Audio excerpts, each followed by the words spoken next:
Hello दोस्तों, स्वागत करता हूँ आप सभी का अपने यूट्यूब चैनल सेल्सफोर्स शिक्षा में। आज के इस चैप्टर में आपको बताने वाला हूँ ओप्स के बारे में, ओप्स इन एपेक्स।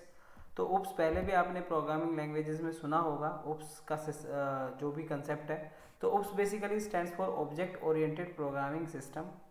ओप्स कैसे हेल्प करता है हमारा प्रोग्रामिंग लैंग्वेज में, किस तरीके से हम यूज़ कर सकते हैं ओप्स का, वो सभी हम इस लेक्चर में पढ़ने वाले हैं। तो OOPS helps user to write the code with better efficiency and readability. जो इंपॉर्टेंट पॉइंट है ओप्स का ये है कि वो हेल्प करता है यूजर की कोड को लिखने में एक बेटर एफिशिएंसी और रीडेबिलिटी के साथ। It allows user to create the objects. वो अलाउ कर रहा है यूजर्स को कि वो ऑब्जेक्ट क्रिएट कर सकते हैं जो भी वो क्रिएट करना चाहते हैं, and then create methods to handle those objects. और मेथड भी क्रिएट कर सकते हैं उन ऑब्जेक्ट्स को हैंडल करने के लिए। So in OOPs we deal with some key concept. कुछ की कंसेप्ट्स हैं ओप्स के अंदर, पूरे जो प्रोग्रामिंग सिस्टम है इसके अंदर, जिसके बारे में हम पढ़ेंगे इस लेक्चर में। तो कुछ यहाँ पे मैंने मेंशन किए हुए हैं: object, class, encapsulation, polymorphism, inheritance, abstraction. तो सबसे पहले है हमारा ऑब्जेक्ट। तो ऑब्जेक्ट क्या होता है? Object is any real world entity that has properties, bracket को वेरिएबल्स मैंने यहाँ पे मेंशन किया हुआ है, एंड बिहेवियर, और यहाँ पे मैंने मेंशन किया हुआ है methods, is known as object. तो अगर आपने पहले प्रोग्रामिंग लैंग्वेज कोई पढ़ी हुई है तो आप डेफिनेटली इन सब वर्ड से अवेयर होंगे, वेरिएबल से और मेथड से। जो नहीं है उनको मैं बता देता हूँ कि ऑब्जेक्ट क्या होता है। बेसिकली कोई भी रियल वर्ल्ड एंटिटी, कोई भी रियल वर्ल्ड एंटिटी हो सकती है। जैसे एग्जांपल के तौर पर मैंने यहाँ लिखा हुआ है कार, चेयर, बुक, टेबल, कुछ भी हो सकता है, फैन, लाइट, कुछ भी हो सकता है जिसकी जो भी एक रियल वर्ल्ड में एग्जिस्ट कर रही है, उसको आप एज अ ऑब्जेक्ट ट्रीट कर सकते हो। और उसके अंदर उस ऑब्जेक्ट की कुछ ना कुछ प्रॉपर्टीज होंगी और उसके कुछ वेरिएबल बिहेवियर होगा उस ऑब्जेक्ट का। तो वो मैं आपको बताऊंगा आगे की प्रॉपर्टीज और बिहेवियर से मेरा क्या मतलब है। तो अभी के लिए ऑब्जेक्ट क्या हुआ हमारा? कोई भी एक रियल वर्ल्ड एंटिटी हो गई। जैसे यहाँ पे एग्जांपल के तौर पे मैंने लिखा हुआ है कार एक ऑब्जेक्ट है, उसकी कुछ प्रॉपर्टीज है। प्रॉपर्टीज जैसे कि कार का कलर क्या होता है, कार किस कंपनी की है, ये उसकी कुछ प्रॉपर्टीज हो गई। और भी बहुत सारी प्रॉपर्टीज हो सकती हैं। नेक्स्ट उसका बिहेवियर। तो बिहेवियर क्या है? ड्राइव मैंने यहाँ पे लिखा हुआ है कि ड्राइव यानी कि कार चल रही है, ड्राइव कर सकते हैं हम उसको, वो एक उसका बिहेवियर है। दूसरा गेट एवरेज, कि हम उस कार का एवरेज भी गेट कर सकते हैं, कितना वो एवरेज दे रही है, तो ये उसका बिहेवियर में आ जाएगा।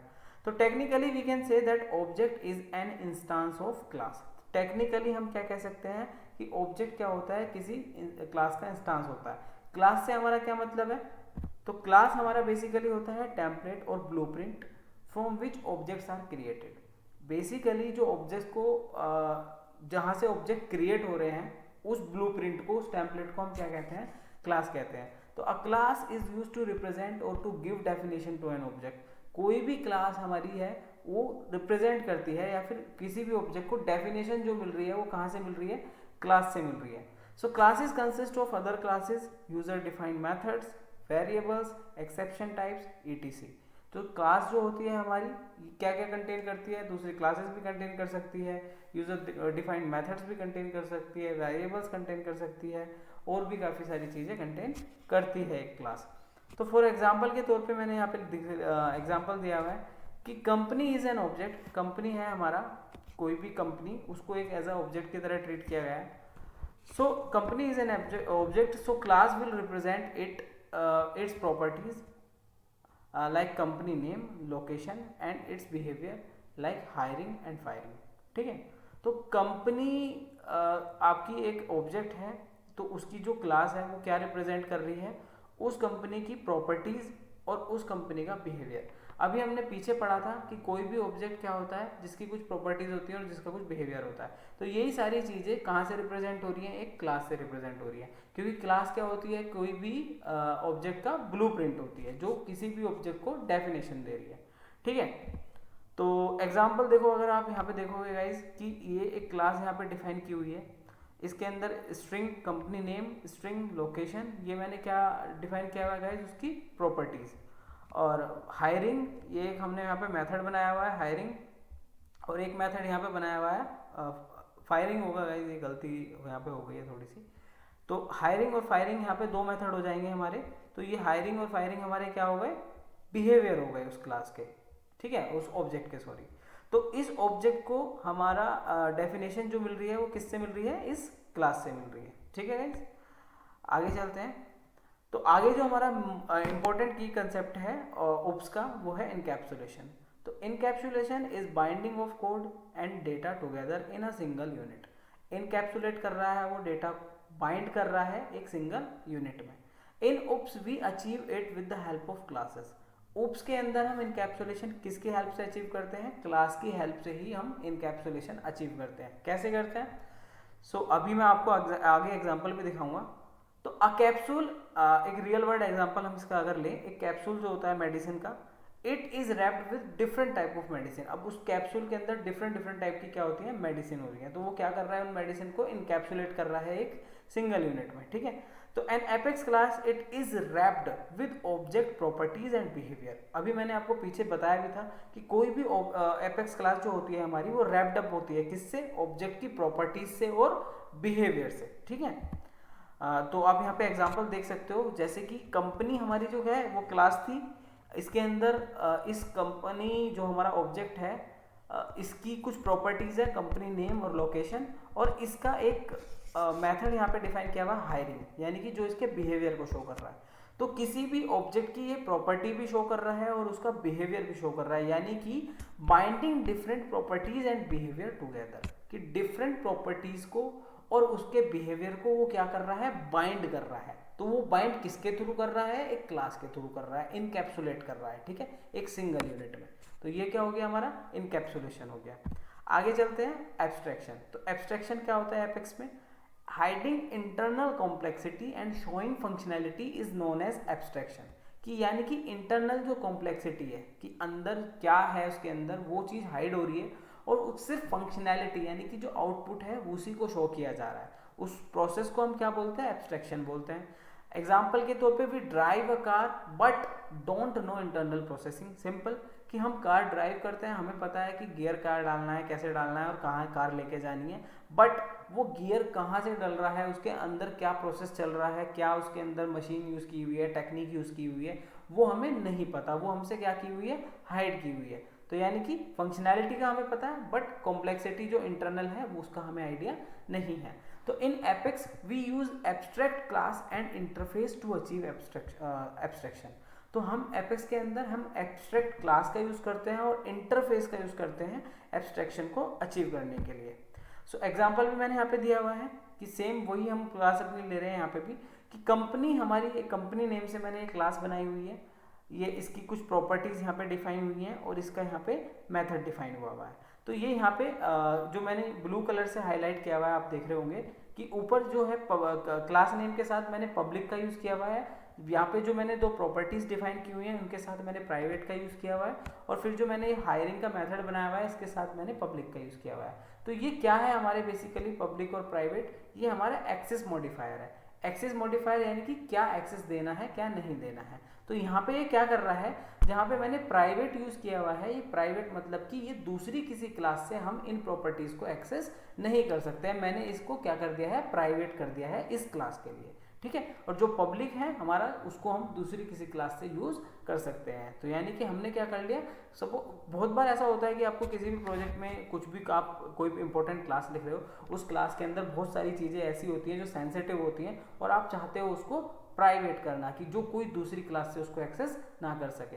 तो उस एब्स्ट्रैक्शन को अचीव करने के लिए हम इन एक्सेस मॉडिफायर का यूज़ करते हैं। आगे चलते हैं, नेक्स्ट जो की कंसेप्ट है हमारा वो है inheritance. When a class acquire all the properties and behavior of parent class is known as inheritance. Inheritance में क्या हो रहा है कि कोई भी अगर एक क्लास सारी प्रॉपर्टीज और बिहेवियर अपनी पेरेंट क्लास के क्या कर रही है? इनहेरिट कर रही है, उस प्रोसेस को हम क्या बोलते हैं? इनहेरिटेंस बोलते हैं। It provides code reusability.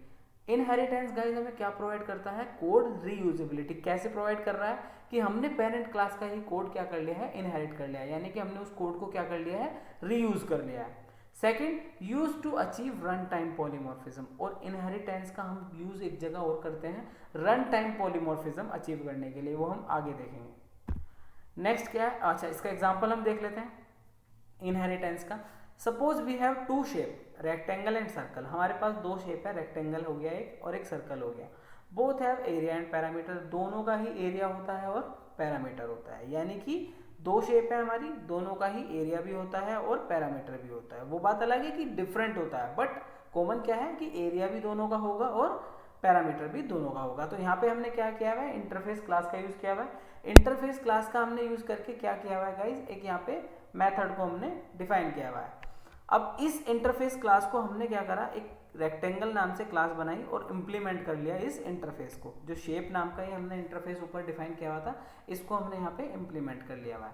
ठीक है, अब उसके अंदर हमने क्या करा, दो हमने क्या कहते हैं प्रॉपर्टीज डिफाइन करी इस रेक्टेंगल ऑब्जेक्ट की।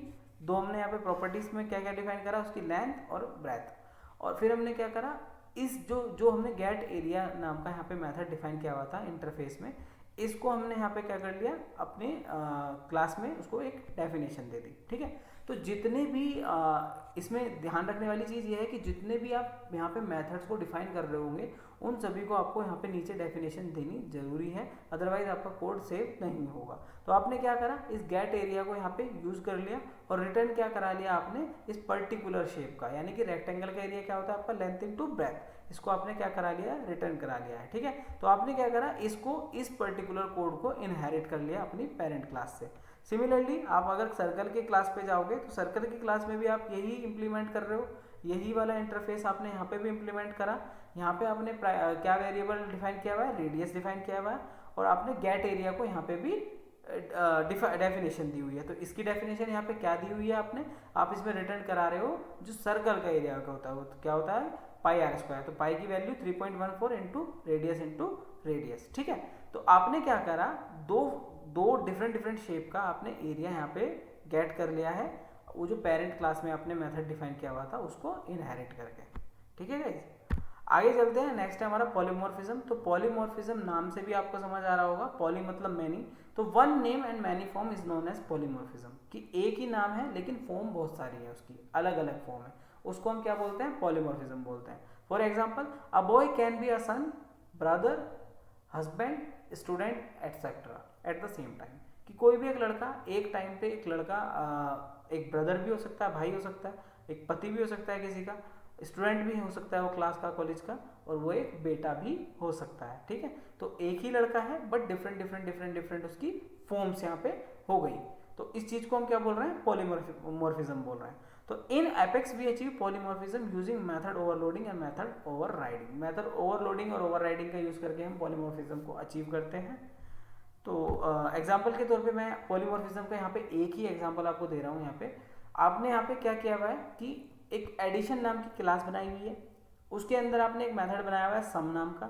इसके अंदर पैरामीटर में आपने इंटीजर टाइप के दो पैरामीटर लिए हुए हैं, क्या, एक तो num1 और num2, और यहाँ पे आपने क्या किया है, डिबग करा लिया आपने उनका सम, यानी कि num1 और num2 को कैलकुलेट करा के आपने उसको डिबग करा लिया।